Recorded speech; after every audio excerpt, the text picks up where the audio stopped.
Барлықтарыңызға қайырлы күн достар, менің каналыма хош келдіңіздер.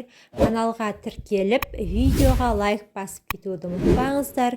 Бүгін сіздерге жылы судың адамның ағзасына қандай өзгерістер әкелетіндігі жөнінде ақпараттармен бөлісетін боламын.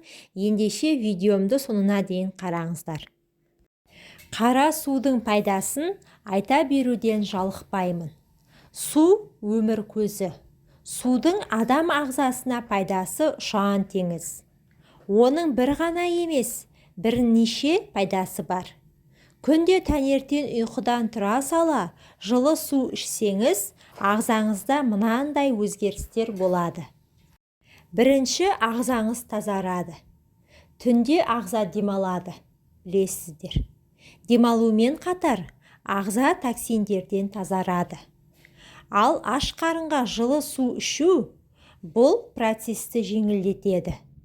Яғни, жылы су ағзаға тазаруға көмектеседі.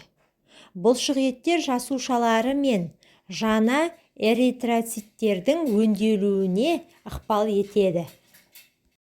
Екінші, көңіл-күй жақсарады. Аш қарынға ішілген жылы судың әсерінен ағза токсиндерден тез тазарып, және ағзаның іске қосу қабілеті артып, адамда жақсы көңіл-күй мен жеңілдік пайда болады. Жылы су ашушаңдықты да басады, ұйқыны да ашады. Үшінші, жүрек жұмысына жағымды ықпал етеді. Жүрек қан тамырларының ең сүйікті аурулары инфаркт пен инсульт. Бұлар әсіресе сұйықтық ішпегеннен туындайды. Жүйелі түрде аш қарынға су ішу қантамырлар жүйесіне жағымды әсер етеді және инсульт қаупін төмендетеді. Төртінші, асқазан ішек жолдарының жұмысын реттейді. Асқазан ішек жолдарының жұмысы көбінесе ағзада қышқылдылық басым болғанда пайда бола бастайды. Егер де аш қарынға жылы су ішсеңіз, ол қышқылды сұйылтады және жағымсыз сезімдерден арылтады. Содан кейін асқазан таңғы асқа дайындалады. Бесінші, зат алмасу жылдамдайды. Су адам миына қалай әсер етеді? Арықтағысы келетіндер үшін зат алмасу процесін бақылап отыру маңызды. Егер ол баяу болса, жылы су тездетуге көмектеседі. Аш қарынға ішілген жылы су зат алмасу процесін 30%-ға арттырады. Жетінші, шаштың саулығын сақтайды. Ағзаға су жетіспесе, шаш та өз түсін жоғалтып, табиғи саулығын жоғалтып, ол да зардап шегеді. Жұқарады, шаш түбіндегі тері құрғап кетеді.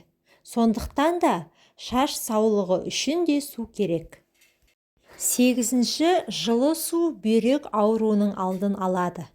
Ағзадағы судың тепе-теңдігінен бүйрек ауруына да шалдықпайсыз. Аш қарынға және күні бойы су ішіп тұру зәр мөлшерін арттырады. Соның есебінен бүйректегі болуы мүмкін минералдар сұйылады.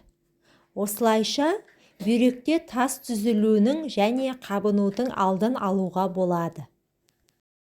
Тоғызыншы, иммунитетті нығайтады. Ағзада болатын аурулардың көбі иммунитеттің бұзылуынан түзіледі. Аш қарынға ішілген жылы су лимфалар жүйесіне жағымды әсер етеді. Ол өз кезегінде ағзаны нығайтып, түрлі аурулардың қоздырғыштарына соққы береді. Тыңдағандарыңызға рахмет, пайдаларыңызға жарасын. Менің каналыма тіркеліп, видеоға лайк басып кетуді ұмытпаңыздар.